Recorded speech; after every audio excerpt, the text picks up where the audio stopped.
اور بے شک ہم نے حصول نصیحت کے لیے قرآن کو آسان کر دیا ہے، تو ہے کوئی نصیحت حاصل کرنے والا؟ بسم اللہ الرحمن الرحیم۔ شروع اللہ کے نام سے جو بڑا مہربان اور رحم کرنے والا ہے۔ السلام علیکم ورحمۃ اللہ وبرکاتہ۔ کیسے ہیں آپ سب؟ میری دعا ہے اللہ تعالیٰ سب کو صحت و عافیت کی بہترین حالت میں رکھے۔ اللہ تعالیٰ آپ کے گرد گھومنے والے ہر شر کو خیر میں بدل دے، آمین یا رب العالمین۔ آج ہم سورہ یاسین کی آیت نمبر 9 سے آیت نمبر 12 تک تجوید سے پڑھنا سیکھیں گے اور انشاءاللہ ساتھ ساتھ حفظ بھی کریں گے۔ تو اینڈ تک میرے ساتھ رہیے گا کیونکہ اینڈ پر ہم اس کی تلاوت بھی سیکھیں گے۔ تو چلیے کلاس کا آغاز کرتے ہیں۔ اعوذ باللہ من الشیطان الرجیم، بسم اللہ الرحمن الرحیم،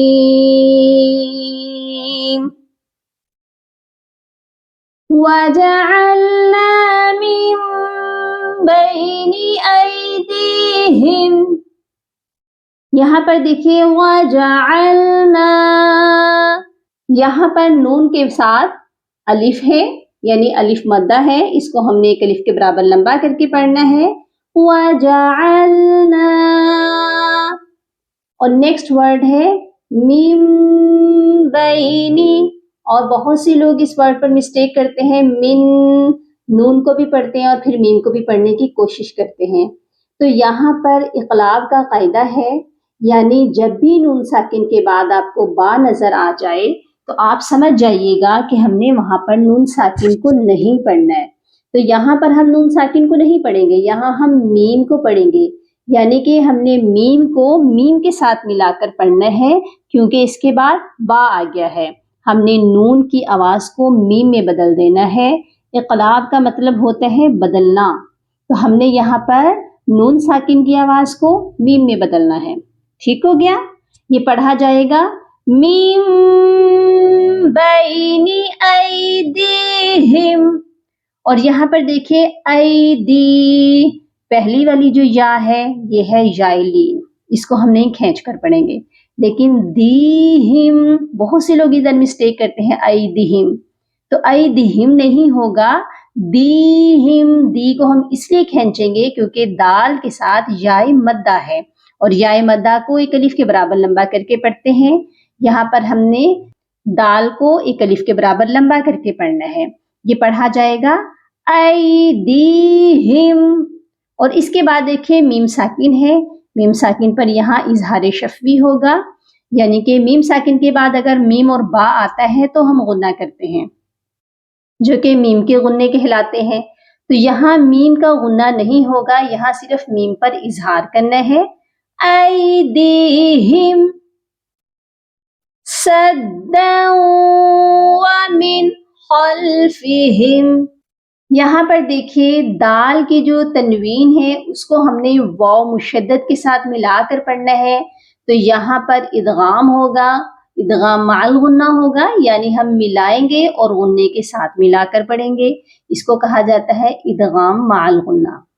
تو یہاں پر ہم نے دو ایسے کر کے نہیں پڑھنا، یہ پڑھا جائے گا سداؤ، غنے کی آواز آئے گی، وَمِن خلفہم، اس نون ساکن پر صرف اظہار ہوگا، اظہار حلقی ہوگا کیونکہ آگے حروف حلقی آ گیا ہے، خا، یہاں پر پڑھا جائے گا وَمِن خلفہم، اور اس والی میم پر بھی ہم نے صرف اظہار شفوی کرنا ہے، سدا،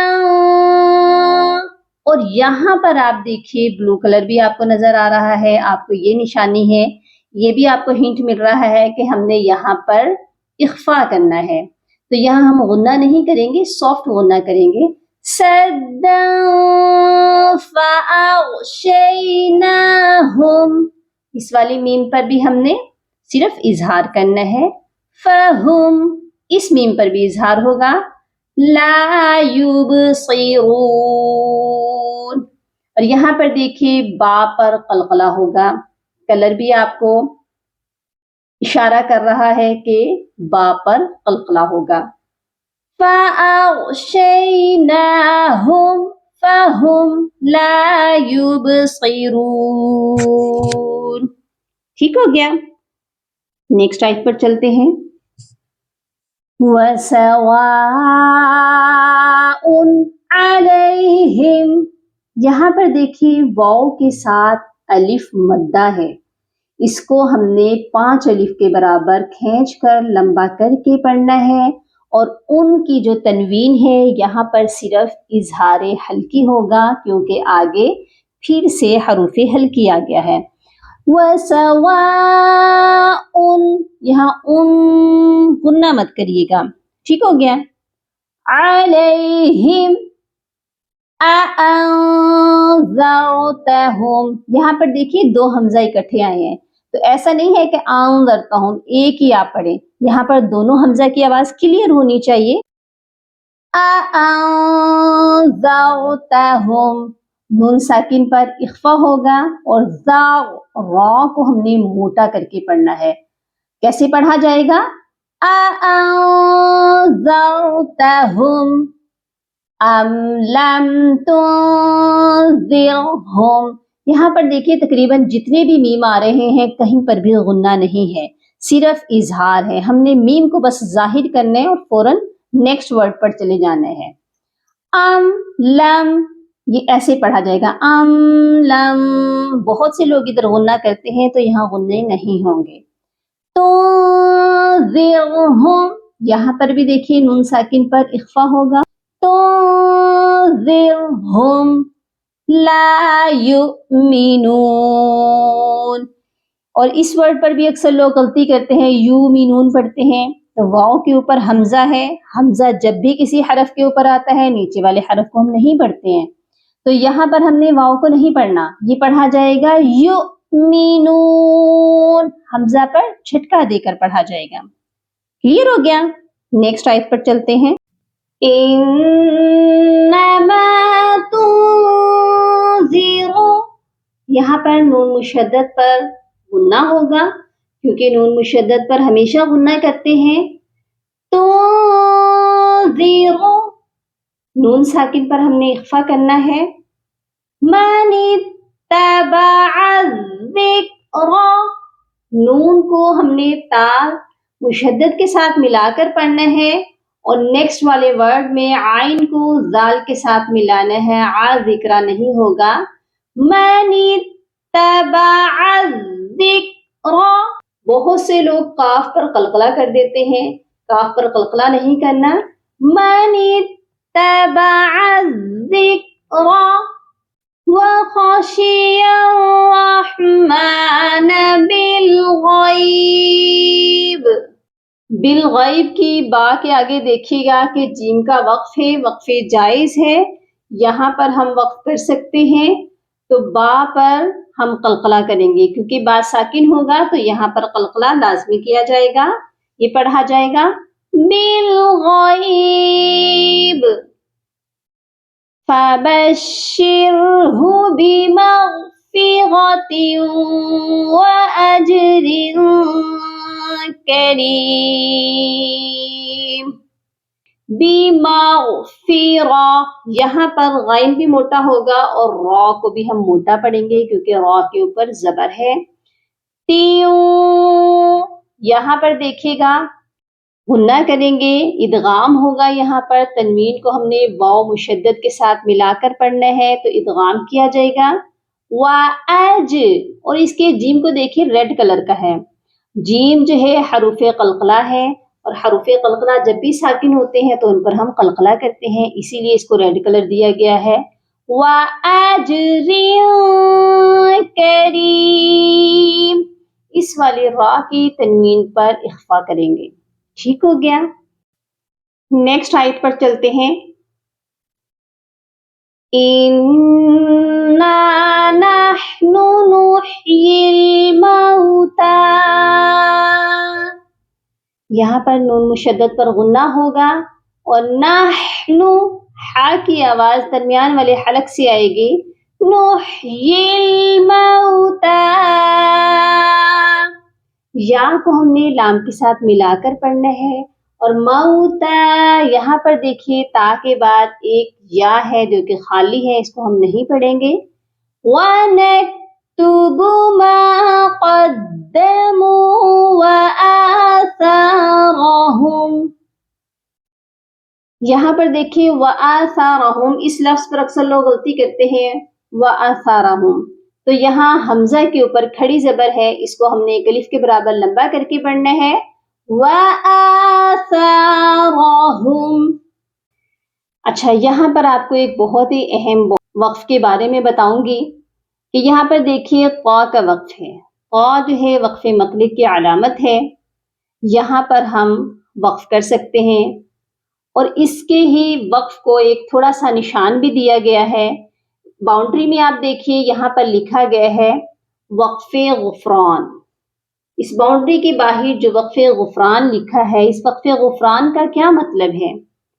وقف غفران جو ہے تھوڑا ڈیفرنٹ وقف ہے، یہ وہ وقف ہے جہاں پر آپ صلی اللہ علیہ وآلہ وسلم نے دوران تلاوت وقف کیا اور وقف کر کے اپنی امت کی مغفرت کے لیے دعا مانگی، ٹھیک ہو گیا؟ وَكُلَّ شَيْءٍ أَحْصَيْنَاهُ فِي إِمَامٍ مُبِينٍ، یہاں پر شیئن جو ہے اس کی تنوین پر ہم نے صرف اظہار کرنا ہے، اظہار حلقی ہوگا کیونکہ یہاں پر حروف حلقی آ گیا ہے۔ احصیناہ، صاد کو ہم موٹا کر کے پڑھیں گے، فی امام، میم کو ہم نے میم مشدد کے ساتھ جب ملانا ہے تو غنہ بھی کیا جائے گا کیونکہ میم مشدد پر بھی لازمی غنہ ہوتا ہے، مبین۔ اچھا، اس کے آگے آپ کو آیت بھی نظر آ رہی ہے اور آیت کے اوپر ہے عین، عین کا مطلب ہے رکوع، اور بہت کم لوگ ہیں جو اس کے بارے میں جانتے ہیں، اس کے بھی آپ باؤنڈری سے باہر دیکھیے گا عین لکھا ہوا ہے، عین جو ہے اس کا سب سے اوپر ہے سر، پھر ہے پیٹ اور پھر ہے پاؤں، سر کے اوپر جو لکھا گیا ہے نمبر 1، اس کا مطلب ہے کہ یہاں پر سورت کا رکوع ہو رہا ہے، سورہ یاسین کا رکوع نمبر 1 ہے، اور درمیان میں اس کے پیٹ میں جو لکھا گیا ہے، اس رکوع میں جتنی آیات ہیں وہ بتائی گئی ہیں کہ اس ایک رکوع میں 12 آیات ہیں، اور سب سے نیچے لکھا گیا ہے پاؤں میں 18، مطلب یہاں پر پارے کا رکوع بتایا گیا ہے کہ اس پارے کا 18واں رکوع ہے، ٹھیک ہو گیا؟ امید ہے آپ کو آج کا لیسن بڑے اچھے سے سمجھ آیا ہوگا، تو چلیے ایک بار اس کی مکمل تلاوت کر لیتے ہیں۔ وَجَعَلْنَا مِن بَيْنِ أَيْدِيهِمْ سَدًّا وَمِنْ خَلْفِهِمْ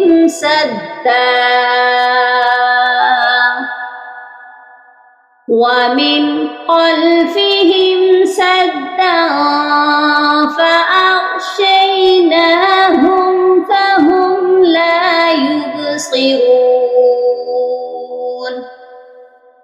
وَسَوَاءٌ عَلَيْهِمْ أَأَنذَرْتَهُمْ أَمْ لَمْ تُنذِرْهُمْ لَا يُؤْمِنُونَ إِنَّمَا تُنذِرُ مَنِ اتَّبَعَ الذِّكْرَ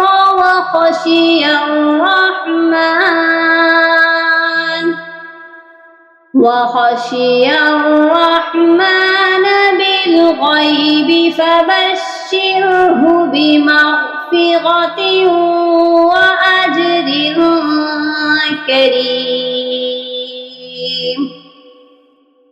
إِنَّا نَحْنُ نُحْيِي الْمَوْتَى وَنَكْتُبُ مَا قَدَّمُوا وَآثَارَهُمْ وَكُلَّ شَيْءٍ أَحْصَيْنَاهُ أحصيناه في إمام مبين صدق اللہ العظیم۔ امید ہے آپ کو آج کا لیکچر بہت اچھے سے سمجھ آ چکا ہے۔ اللهم فقهني في الدين، اللهم بارك لنا في أوقاتنا. سبحان ربك رب العزة عما يصفون وسلام على المرسلين والحمد لله رب العالمين.